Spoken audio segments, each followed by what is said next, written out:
인디안 추장이 병들어 죽게 되었습니다. 점점 임종에 대한 그런 두려움이 있을 때 본인의 후계에 대해서요 고심합니다. 부족의 모든 청년들을 모아놓고 공포합니다. 저 눈앞에 보이는 높은 산을 정복하는 자에게 내가 추장 자리를 물려주겠다. 그러나 정상을 정복한 자는 꼭 증표를 가지고 오라고 합니다. 그 산은 가파르고요 매우 험난한 산이었습니다. 워낙 가파르고 험지였기에 선택받은 사만이 정상에 오를 수 있다. 그런 전설까지 있는 산이었다고 합니다. 많은 청년들이 용기를 내어 도전을 시작합니다. 그러나 대부분의 청년들이요 낙오합니다. 단지 3사람만이 마침내 정상에 오를 수 있었습니다. 이들은 각자 나름의 증표를 가지고 추장 앞에 섰습니다. 첫 번째 청년은요 꽃 한 송이를 들고 왔습니다. 추장님, 산 정상에 가보니 아주 독특한 색깔의 꽃들이 많게 있었습니다. 그래서 저는 이 꽃 한 송이 꺾어 왔습니다. 추장이 말해주죠. 좋다. 나도 젊은 시절 산 정상에 올랐을 때 거기서 그 꽃 보았다. 그렇게 말해줍니다. 두 번째 청년이요 사냥한 노루 한 마리를 들고 왔습니다. 추장님, 산 정상에 갔더니 너무 많은 사냥감들이 뛰놀고 있었습니다. 이때 추장은요 맞다. 나도 그 정상에서 많은 사냥감들을 보았다. 그렇게 말합니다. 세 번째 청년은요 빈손으로 그냥 추장 앞에 섰습니다. 그러면서 말합니다. 추장님, 저는 산 정상에서 산 너머에 넓은 평화와 그 사이를 굽이쳐 흐르는 강을 보았습니다. 우리 부족의 희망은 산 너머 저편에 있습니다. 그래서 우리는 발전과 번영을 이룰 수 있습니다. 그곳에 가야 됩니다. 저는 우리 부족의 비전을 가지고 왔습니다. 이때 추장은요 말해줍니다. 됐다. 내가 기다렸던 것은 산 꼭대기에 다녀왔다라는 증표가 아니라 그곳에서 얻을 수 있는 부족의 앞날에 대한 비전이었다. 결론은요 세 번째 청년이 그 다음 때 추장이 되었다고 합니다. 산 정상에 오른 첫 번째 청년은요 세상을 꽃밭으로 보았습니다. 두 번째 청년은요 세상을 사냥터로 보았던 거고요. 그러나 세 번째 청년은 세상을 정복해야 될 비전의 땅으로 보았습니다. 사랑하는 성도님들, 이 세상을 어떻게 보십니까? 주님의 음성입니다. 눈을 들어 밭을 보라. 내 눈엔 이 세상에 무엇이 보입니까? 그렇습니다. 밭에 서 있는 농부라 하면은요 주변에 펼쳐져 있는 일감이 보여야 할 겁니다. 오늘 본문은요 예수님이 우물가에 계시고 그리고 제자들은 음식을 구하러 떠납니다. 제자들은 예수님께 음식을 준비해서 또한 드립니다.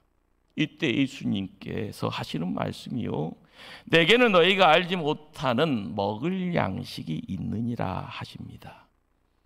듣는 제자들은요 의아심이 찾아 들어옵니다. 그리고 서로를 쳐다보죠. 그러면서 말합니다. 누가 잡수실 것을 갖다 드렸는가? 이때 예수님은요 다시 설명합니다. 나의 양식은 나를 보내신 이의 뜻을 행하며 그의 일을 온전히 이루는 이것이니라. 무슨 말씀인가요? 한 영혼이 주님 앞으로 돌아오는 것, 그것이 큰 일이다라는 거고요. 그 하나님의 큰 일이 주님께는 배고프지 않다라는 그런 말씀이 됩니다. 이것이 바로 주의 일꾼들의 양식입니다. 한 영혼이 돌아오는 큰 사건. 기쁨으로 하나님의 일을 감당하는 것이 우리의 양식입니다. 양식 일꾼은요, 이 양식을 잘 먹어야 힘있게 일을 할 수 있습니다. 감사함으로 찬송하는 사람, 감격함으로 헌신하는 사람, 기쁨으로 말씀 듣는 사람, 그가 바로 교회의 일꾼입니다. 하나님의 사람들이 먹을 수 있는 양식이 있습니다. 그 양식을 먹을 수 있는 자리가 있죠. 하늘의 양식이기에요. 무엇보다도 하나님이 기뻐하는 바로 예배의 자리입니다. 이 예배에 오면 하늘의 양식 먹습니다. 낙심된 사람이 새 힘을 얻고 희망을 잃어버린 사람이요, 새 희망으로 회복되어 돌아갑니다. 절망하던 사람이 용기를 얻습니다. 맞습니다. 예배에 승리하는 자가 되면 가정생활에 승리자가 될 수 있고요. 예배에 성공하면 세상 나가 사업하는 분들도 성공자가 됩니다.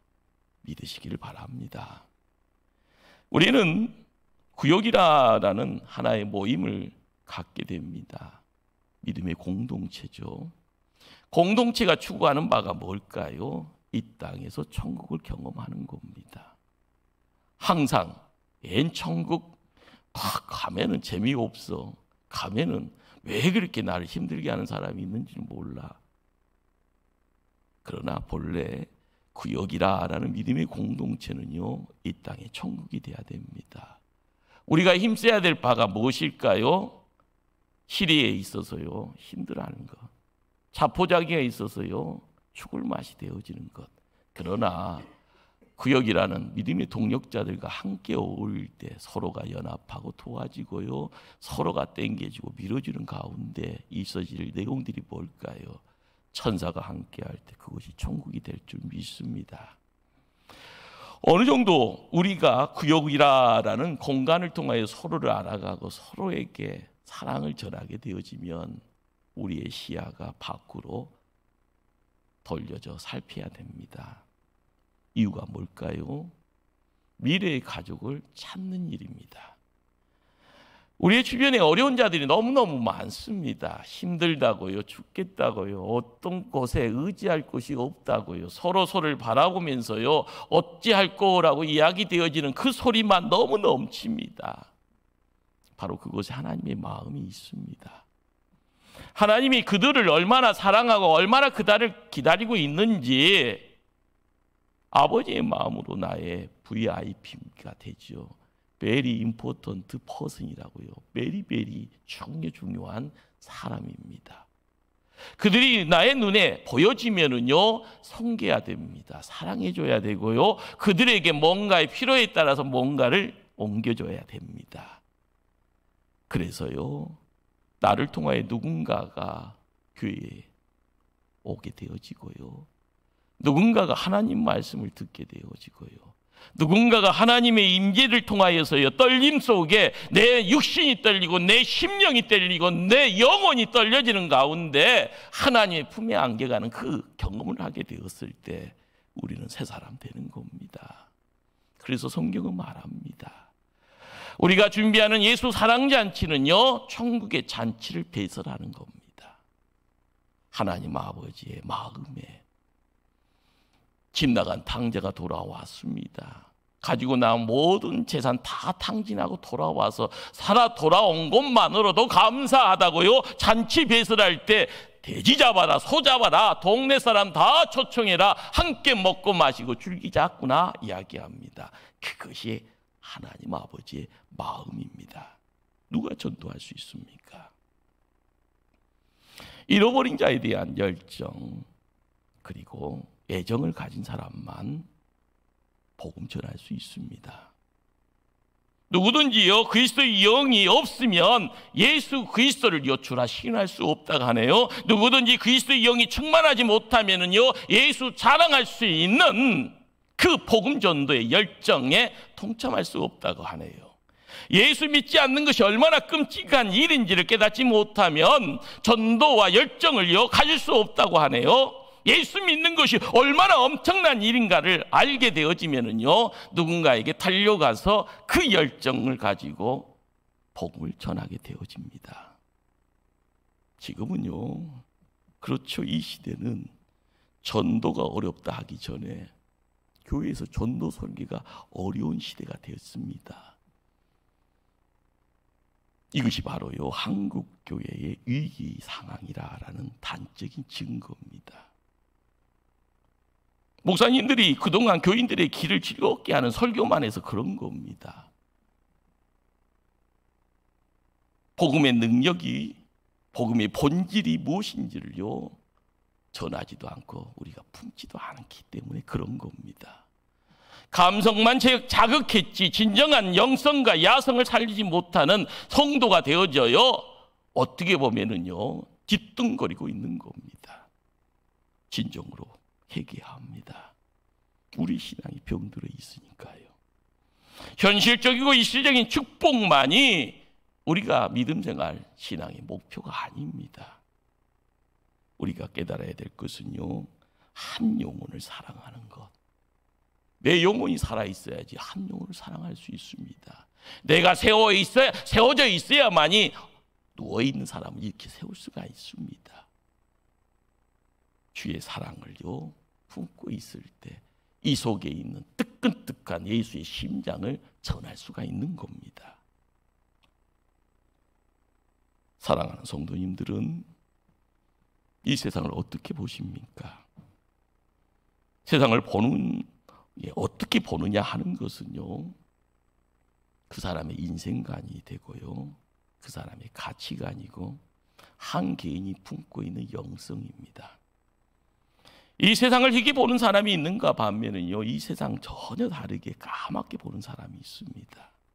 이 세상을 해석으로 보는 사람이 있는가 반면에 아무것도 없는, 아무 색도 없는 무채색으로 보는 사람이 있습니다. 그렇습니다.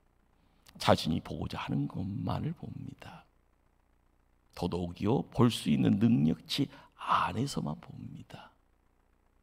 그 틀을 깨지 못하면요, 거기에 갇힐 수밖에 없고요, 그 갇힌 이 상황 속에서요, 평생을 불쌍하게 살 수밖에 없습니다. 예수님께서 제자들에게 말씀합니다.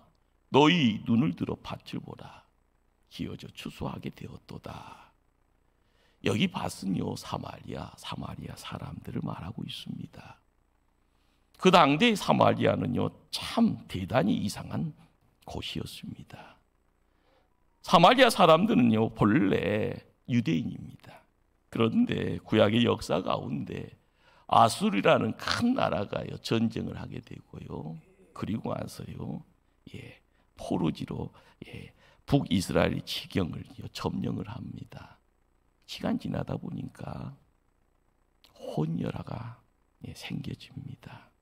점점 더 많아졌고요, 지지도 검지도 않는 회색지대가 되어버립니다.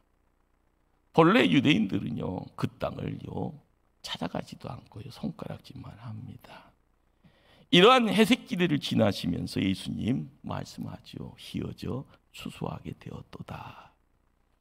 여기 희다라는 말은 인간의 피부 색깔을 말하는 건 아닙니다. 바로 추수할 때가 되었다. 저들도 구원받고 하나님 백성 될 가능성 있다. 이렇게 말씀하신 겁니다. 여러분은 세상을 어떻게 보십니까? 예수님은 세상을 언제나 희게 보시는데요, 희다라는 이야기는요, 뭘 이야기할까요? 세상이 절망이 아니라 희망이 있다라고 보시는 겁니다. 예수님이 발걸음 옮겼습니다. 가나안 땅으로 들어가셨습니다. 회색지대였죠. 어둠의 땅이었죠. 그러나 예수님이 그곳에 입장함과 동시에 사마리아 땅은 희망이 선포된 겁니다. 생명의 빛이 임한 겁니다. 이 말씀의 배경은 이렇습니다. 예수님이요, 제자들을요, 주변에 흩어져 먹을 것을 찾게 합니다. 우물가에서요, 찾아온 사마리아 여인과 대화를 합니다. 대화를 하는 중에요, 이 여인이 깜짝 놀랍니다. 닫혔던 눈이 열리고요, 영안이 열려지면서요, 앞에 있는 청년이 메시아임을요, 깨닫게 됩니다. 가장 중요한 물동이를요, 팽개쳐버리고 동네로 뛰어갑니다. 그리고 큰 소리로 외치잖아요. 이 여인이 전하는 메시지는 단순합니다. 더불어서 명쾌합니다. 무슨 말을 했을까요? 와 봐라! 내가 메시아 만났다. 이 사람이 그리스도이시다. 우리 사마리아에 메시아가 오셨다. 유치에 고상하고요, 많이 배운 척하는 것 아니었습니다. 그러나 이것이요, 이 땅에 찾아오는 임팩트 있는 큰 사건이었고요. 그 사건을 접하는 이는 닫혀있던 문이 열려지면 생명의 구인이 확 들어가는 역사가 그 자리에서 발생되어집니다. 예수님이 가가오고 찾아가잖아요. 만나 주시잖아요. 그들의 목소리를 들어가면서 기도해 주시잖아요. 이전에 앉아있던 자가요, 일어납니다. 갇혀있던 자가요, 해방을 이룹니다. 그 사람의 인생길이 묶여있는 것이 아니라요, 뛰어갈 수 있는, 주와 함께 뛰어가는 인생으로 바뀌어집니다. 요즘 이 시대의 세상 사람들, 우리가 살고 있는 이 시대를요, 어떻게 볼까요? 검게 봅니다. 입이 열리면 항상 위기라고 외칩니다. 주식 좀 아는 분들은요, 주가 폭락, 금리 상승, 세계 경제가 위기라고 합니다. 대통령 그리고 여당과의 불통 사건을 통하여 정치 위기라 그렇게 이야기합니다.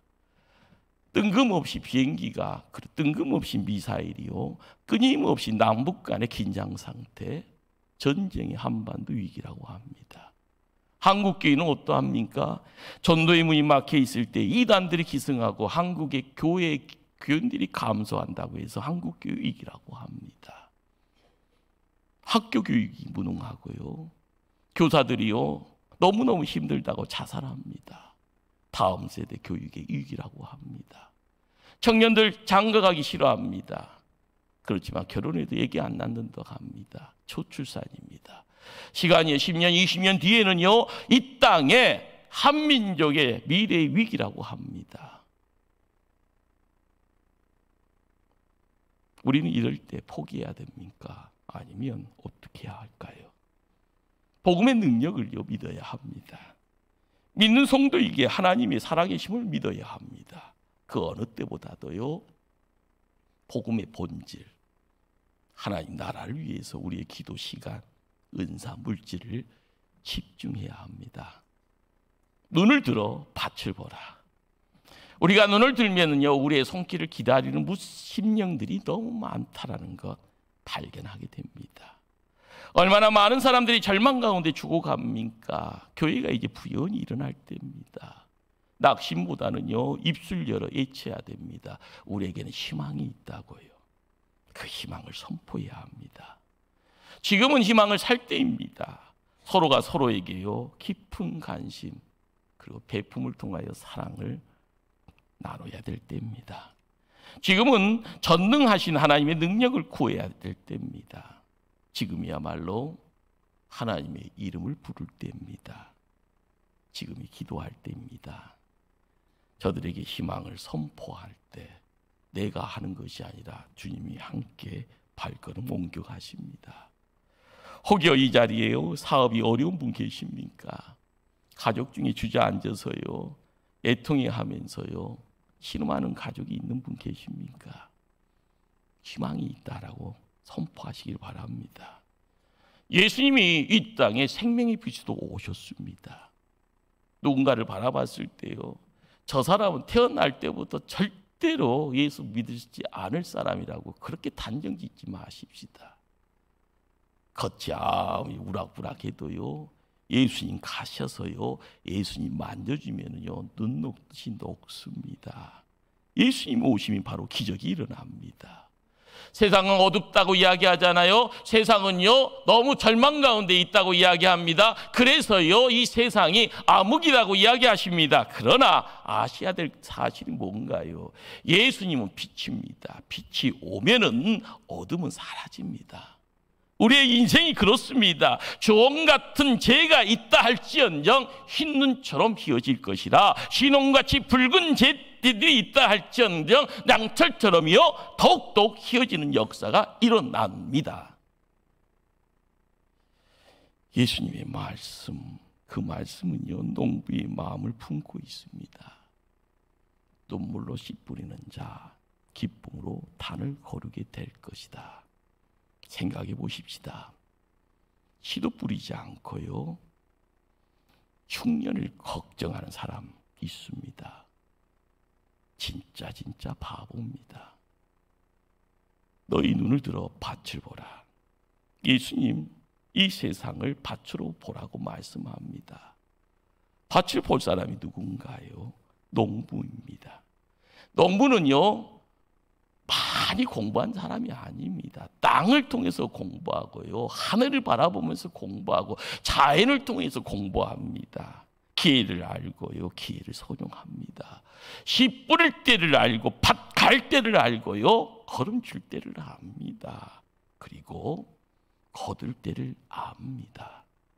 우리가 기도의 자리를 통하여서 하나님 마음을 알아가게 되어지면 나도 모르게요, 세상에 물질에 갇혀있는 인생의 마음이 아니라 넓은 가슴을 통하여서 세상을 살아갈 겁니다. 개의 희는요, 앞머리가 풍성하게 내려져 있어서요, 개가 앞으로 다가올 때 누구나 붙잡으면 잡을 수 있다고 하네요. 재밌는 것은 개의 희는 뒷머리가 없는 깨끗한 대머리라고 합니다. 지나고 나면은 뒤에서는 절대로 붙들 수 없다고 하네요. 하나님은요, 우리에게 뭔가를 허락하십니다.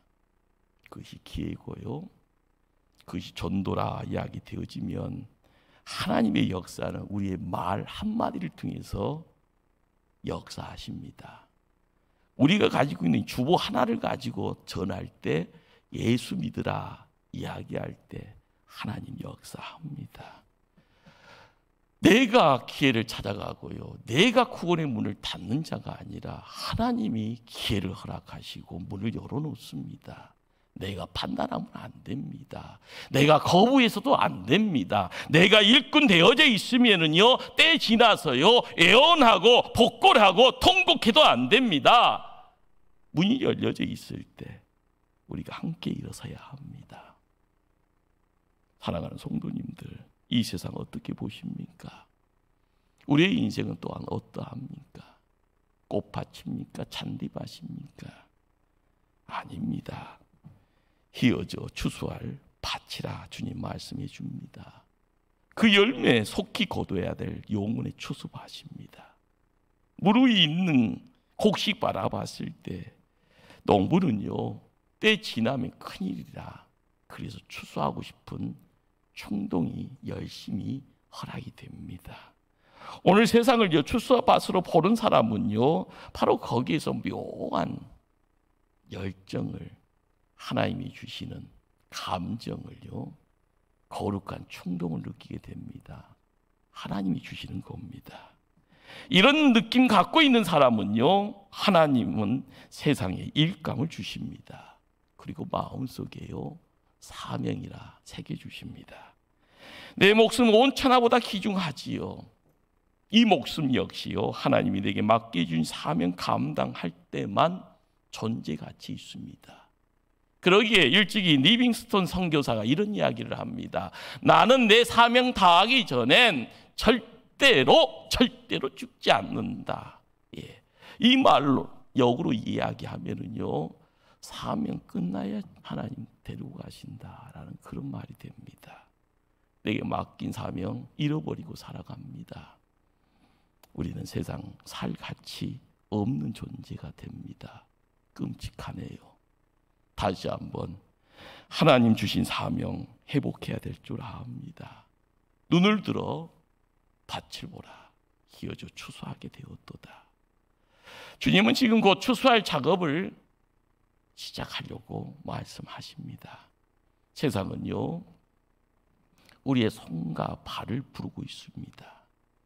사람들을 옳은 대로 인도할 사람들, 그 사람들을 부르십니다. 힘들다. 그렇죠. 힘들 수 있습니다.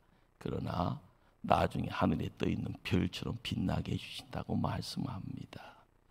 하나님은 우리의 손을 또한 요청합니다. 주변에 낙심한 자, 절망한 사람들, 그들을 붙잡으라, 이렇게 세우라, 그리고 하나님 편으로 인도하라고 말씀합니다. 세상은 우리의 성도의 입술을 요청합니다. 입술이 열려 복음을 증가라고 요구합니다. 우리 예수님도 이런 말씀 전하시네요. 내 아버지께서 이제까지 일하시니 나도 일한다. 그렇습니다. 예수님이 공생의 삶의 자리에요 쉬었다라고요 마음 편히 쉬었다 그렇게 말씀하지 않습니다. 기도의 자리 찾아가시고요 밤을 새면서 기도하셨다고 합니다. 안식일에도 일하셨다고 합니다. 어느 곳을 향하여서도요 일의 자리에 나가 피곤하다 이야기하지 아니하시고 일하셨습니다. 우리는 사람이죠. 일할 때가 있고 쉴 때가 있습니다. 그러나요 절대로 쉴 수 없는 것들이 있다고 합니다. 생명과 관계된 겁니다. 하늘에 떠 있는 태양이 빛 비추기를 멈추면 세상 어떻게 됩니까? 우리가 살고 있는 이 지구가요 공정과 자전을 멈춰버리면 어떻게 됩니까? 우리의 심장이 멈춰지고요 우리의 호흡이 그리고 혈액이 멈춰지면 우리는 어떻게 됩니까? 사람 살리는 생명의 운동은요 멈출 수 없는 운동입니다. 이 취수 때에 뒷짐지고 구경하는 사람, 장깨나 부르고 변명이나 하는 사람, 성경은 무익한 종이라고 합니다. 시간 나면 하고요 시간 없으면 안 해도 되는 일 아닙니다. 하고 싶으면 하고 하기 싫으면 안 해도 되는 일 아닙니다. 명심하십시다. 힘들수록이요 안 될수록이요 하기 싫을수록 더 열심히 해야 합니다. 설천이치의 강제수용소 보고서라는 가운데 나오는 말씀입니다. 남의 죽그릇이나 핥는 사람은 먼저 죽는다. 일하기 싫어서 꾀병 부리고 의무실에 눕는 사람은 남들보다 먼저 죽는다. 전능하신 하나님께서도 고치지 못하는 병이 꾀병이다. 언중주거인 것 같습니다. 그렇지만 웃을 수는 없는 이야기로 비춰집니다. 우리는 지금까지 너무 많은 세월 동안이요 적어도 전도하는 일만큼은 왜 그렇게 꾀병이 많았던지 하나님 앞에 변명으로 살아왔습니다. 그러나 추수 때는 일어서야 할 때입니다. 성령의 능력으로 우리의 꾀병이 깨끗이 치료되기를 축원합니다. 우리의 시간을요 영적 사역을 위해 쓰십시다. 우리의 물질을요 하나님 나라 복음 사역을 위해서 쓰십시다. 꼭 명심해야 될 것은요 천국에선 그것만 남습니다. 한국교회가 지금 실험하고 있습니다. 한국교회가 영적 침체 늪에 빠져서 헤어나오지 못하고 있습니다. 형연아, 한국교회에 물붓듯이 부어졌던 이 부흥의 촛대가 하나님이 옮기실까 심히 두려운 마음도 듭니다. 지금 이 민족에게 찾아온 고난과 환난의 폭풍이 있고요. 그 쓰나미 앞에서 우리가 무엇을 해야 합니까? 주저앉아야 될까요? 36개 중생약을 쳐야 될까요? 아닙니다. 새롭게 기도를 다짐해야 되고요. 기도를 시작해야 합니다. 우리 목포 초대교회에 주시는 새로운 희망의 메시지를 또한 들어야 할 때입니다. 우리가 나가서 복음의 승리를 선포하게 되어지면 이 지역사회와 이 지역의 시민들이 살아나게 될 줄 압니다. 코로나를 통하여서요 극단적인 모습이 드러났습니다. 주 5일 근무제가 영적 쓰나미로 밀려왔고요. 기존의 영적인 믿음의 토대가요 한순간에 풍지박살이 됐습니다. 참 무섭습니다. 유럽 교회도요 그 이전의 관광대이죠 놀이 문화에 비껴갈 수 없어서 영적 쓰나미 폭탄에 넘어져 있습니다. 미국이라는 이 땅이요 청교도 정통 성경 위에 세워져 있습니다.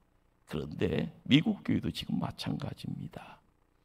우리는 지금 위기의 시대에 망하는 길을 걷고 있습니까? 아니면 새 역사, 새로운 기회를요 만들어 새 부흥의 시대를 걷고 있습니까?